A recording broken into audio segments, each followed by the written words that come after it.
Hello बच्चों, मेरा school channel में आपका फिर से स्वागत है। आज हम आपकी वसंत पाठ्य पुस्तक का जब सिनेमा ने बोलना सीखा पाठ पढ़ेंगे। पाठ 11 है आपका जब सिनेमा ने बोलना सीखा, जिसके लेखक हैं प्रदीप तिवारी। चलिए पाठ को कुछ मुख्य बिंदुओं के माध्यम से समझते हैं। पहला मुख्य बिंदु है आपका कि वे सभी सजीव हैं, सांस ले रहे हैं, 100% बोल रहे हैं। 78 मुर्दा इंसान जिंदा हो गए हैं, उनको बोलते और बातें करते देखो। देश की पहली फिल्म जो थी आलम आरा, इसके पोस्टर पर विज्ञापन की ये पंक्तियां लिखी हुई थी और यह फिल्म 14 मार्च 1931 की तारीख को रिलीज हुई थी। आप ये समझ सकते हो कि तब ये फिल्म बनकर पूरी तैयार हुई और देखने के लिए बनी। इस फिल्म में ये जो पंक्तियां लिखी हुई हैं विज्ञापन के लिए, जिसमें वो ये बताना चाहते हैं कि सभी सजीव हैं, क्योंकि उससे पहले सभी जितनी फिल्में होती थी वो मूक फिल्में होती थी, उसमें संवाद नहीं होते थे। लेकिन आलम आरा भारत की पहली फिल्म थी जिसमें सभी बोलते थे, जिसमें संवाद थे, और ये पहली सवाक फिल्म, बोलती फिल्म बनी। और इसी दिन पहली बार भारत के सिनेमा ने बोलना सीखा था, जो हमारे पाठ का नाम है कि सिनेमा ने बोलना सीखा। ठीक है, अगला मुख्य बिंदु देखते हैं कि पहली बोलती फिल्म आलम आरा बनाने वाले फिल्मकार कौन थे?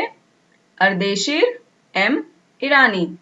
मेरे साथ बोलो, अर्देशीर एम ईरानी।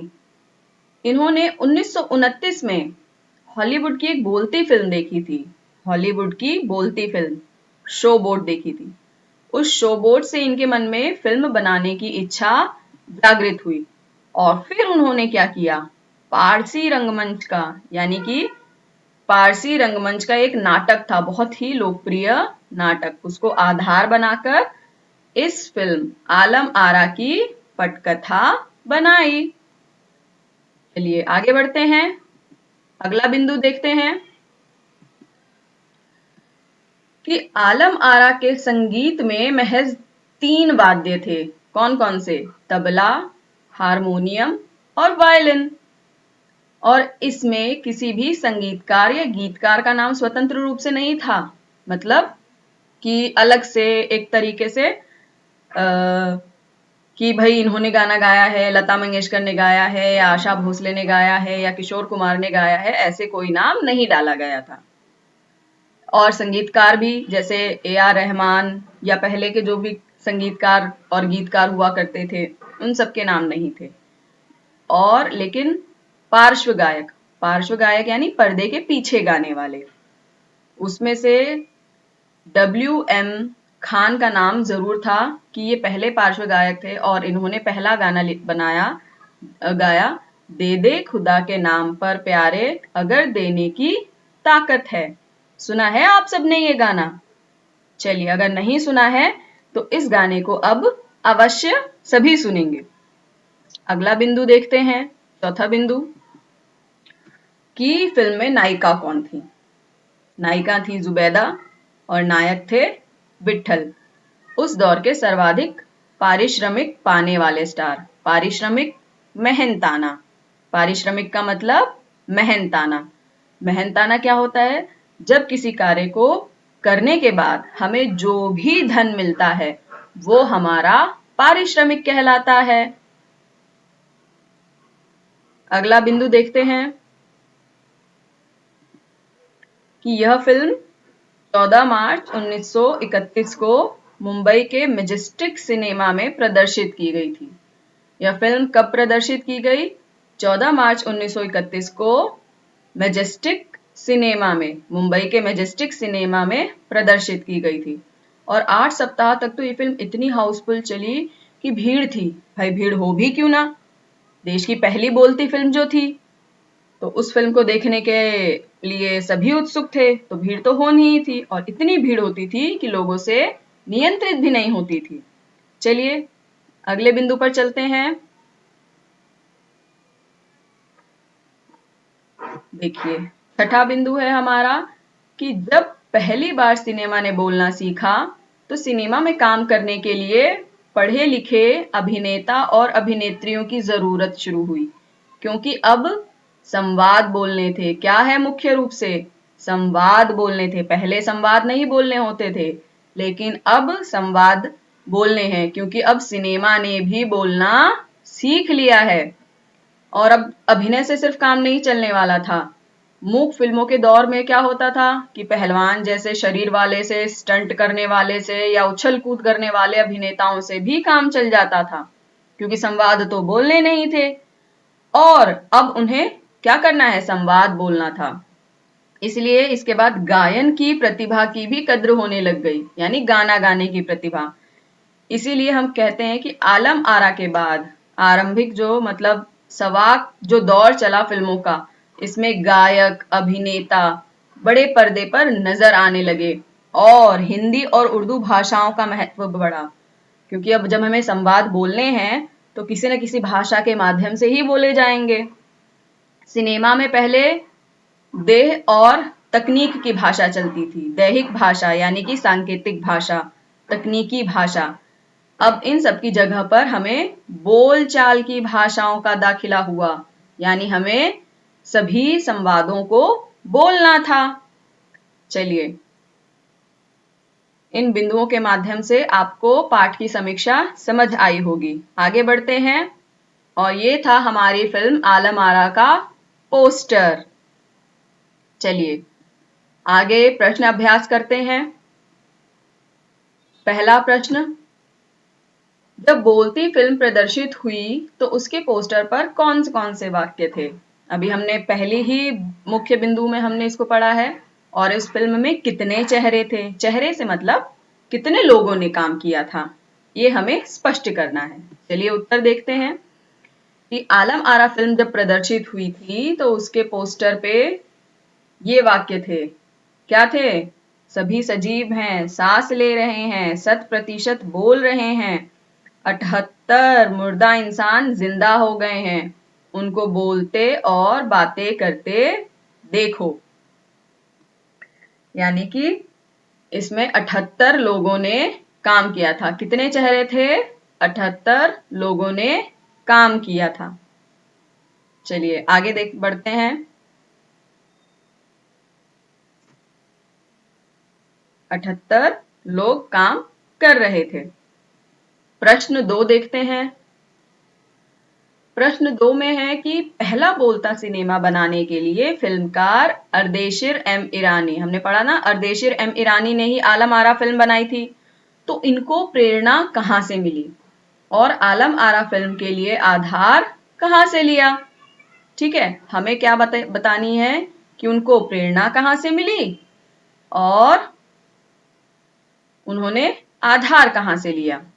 ठीक है, तो उत्तर है हमारा कि फिल्मकार अर्देशिर एम ईरानी ने जब 1929 में हॉलीवुड की बोलती फिल्म शो बोट देखी थी तो उनके मन में फिल्म बनाने की इच्छा जगी, बोलती फिल्म बनाने की इच्छा जगी। और इस फिल्म को बनाने के लिए आधार उन्होंने कहां से लिया था?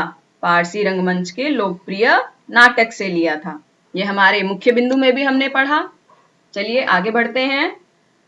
प्रश्न 3 देखते हैं कि विट्ठल का जो चयन था आलम आरा फिल्म के नायक के रूप में हुआ, लेकिन उन्हें हटाया क्यों गया और विट्ठल ने पुनः नायक होने के लिए क्या किया, ये हमें बताना है। अब देखिए विट्ठल जो थे वो फिल्म से इसलिए उनको हटाया गया क्योंकि उनको उर्दू बोलने में परेशानी थी और उस समय फिल्म में हिंदी और उर्दू भाषा का प्रयोग होना शुरू हो गया था, तो इसलिए उनको उर्दू बोलने में परेशानी होती थी, उन्हें उर्दू बोलने नहीं आ पा रहा होगा, इसलिए उनको हटाया गया। लेकिन वह हारे नहीं, उन्होंने मुकदमा किया, अपना हक पाने के लिए मुकदमा किया और उस मुकदमे को वो जीत भी गए। और जीतने के बाद एक इतिहास रचा गया कि भारत की पहली बोलती फिल्म के नायक कौन बने? विट्ठल। कौन बने? विट्ठल। अगर ये प्रश्न आपके जनरल नॉलेज में आएगा, सामान्य ज्ञान में आएगा, तो अब आप इसका उत्तर दे सकेंगे। चलिए आगे बढ़ते हैं। प्रश्न 4। पहली सवाक फिल्म के निर्माता निर्देशक अर्देशीर को जब सम्मानित किया गया, तब सम्मानकर्ताओं ने उनके लिए क्या कहा था? सम्मानकर्ताओं ने क्या कहा, उसके बाद अर्देशीर ने क्या कहा, और इस प्रसंग के बारे में लेखक की क्या टिप्पणी है? 3 बातें। पहला, सम्मानकर्ताओं ने क्या कहा, अर्देशीर ने क्या जवाब दिया, और लेखक की क्या टिप्पणी रही। चलिए उत्तर के माध्यम से जानते हैं कि अर्देशीर को जब उनके प्रदर्शन के 25 वर्ष पूरे होने पर सम्मानित किया गया, तो उनको भारतीय सवाक फिल्मों का पिता कहा गया, और उस मौके पर कहा कि मुझे इतना बड़ा खिताब देने की जरूरत नहीं है। क्या कहा अर्देशीर ने? कि मुझे इतना बड़ा खिताब देने की जरूरत नहीं है, मैंने तो देश के लिए अपना योगदान दिया है। उन्होंने ये कहा कि मुझे इतना बड़ा खिताब मत दीजिए, भारतीय सवाक फिल्मों का पिता बनाया आपने, मुझे इतने बड़े खिताब की जरूरत नहीं है, मैंने तो सिर्फ अपना योगदान दिया है जो मुझे देना चाहिए। और इस प्रसंग के बारे में लेखक का सोचना है कि अर्देशीर विनम्र हैं। कैसे हैं? विनम्र हैं। चलिए आगे चलते हैं। प्रश्न उत्तर आपको अवश्य समझ में आए होंगे। अब हम करेंगे आपकी भाषा की बात, यानी थोड़ा सा व्याकरणिक भाग करेंगे। देखिए इसमें लिखा है कि सवाक वाक शब्द के पहले स लगा के तब बनाया गया है। तो ऐसे ही स उपसर्ग से कई शब्द बनते हैं, और उस उपसर्ग की भांति प्रयोग करके आपको क्या करना है? शब्द बनाना है और शब्दार्थ में होने वाले परिवर्तन को बताना है। जैसे हित दिया गया है, परिवार दिया गया है, विनय, चित्र, बल और सम्मान। इन सब शब्दों को हम इनमें स उपसर्ग लगा करके परिवर्तन को समझेंगे। चलिए इस तालिका के माध्यम से समझते हैं। पहला है हमारा हित। हित के बाद है, इसमें इस मूल शब्द का अर्थ है भलाई। क्या है? भलाई। इस उपसर्ग में मूल शब्द में उपसर्ग जोड़ा गया सहित, जिसका मतलब हुआ साथ, है ना? कहते हैं ना चित्र सहित व्याख्या कीजिए, कि चित्र के साथ व्याख्या कीजिए। अगला है आपका परिवार। परिवार में माता पिता होते हैं, भाई बहन होते हैं। ये इस मूल शब्द का अर्थ हम मान सकते हैं परिवार का, ठीक है। और इसमें उपसर्ग लगा के स लगा के हम इस परिवार को सपरिवार कहेंगे। सपरिवार मतलब परिवार के साथ, संपूर्ण परिवार के साथ। जब कभी भी हमें विवाह आदि का निमंत्रण आता है तो उस पर नाम के साथ सपरिवार लिखा जाता है, यानी कि परिवार के साथ।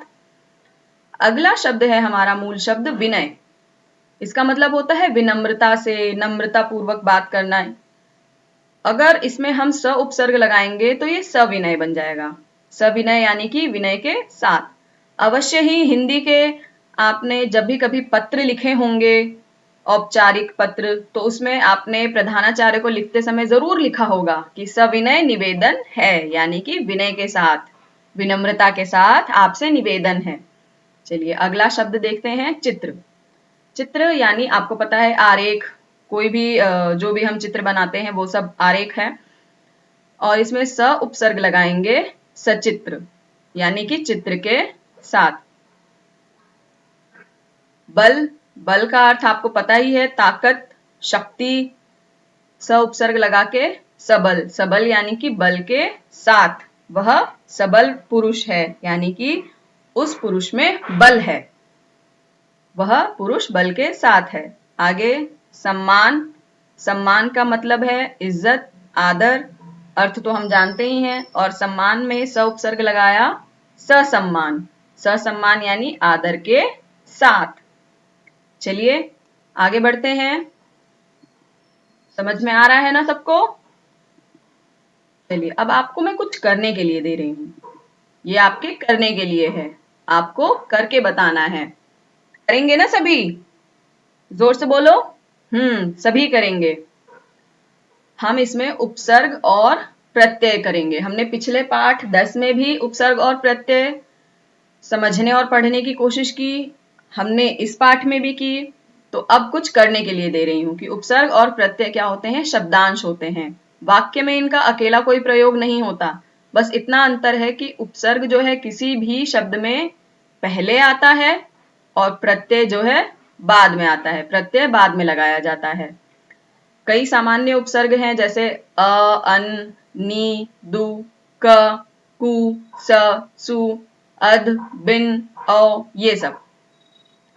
पाठ में जो उपसर्ग आए हैं और प्रत्यय युक्त शब्द हैं उनको आपको ढूंढना है। उनके उदाहरण देखो नीचे दिए हुए हैं। जैसे वाक मूल शब्द में स उपसर्ग लगाया तो बन गया सवाक। लोचन में सु उपसर्ग लगाया और आ प्रत्यय लगाया सुलोचना।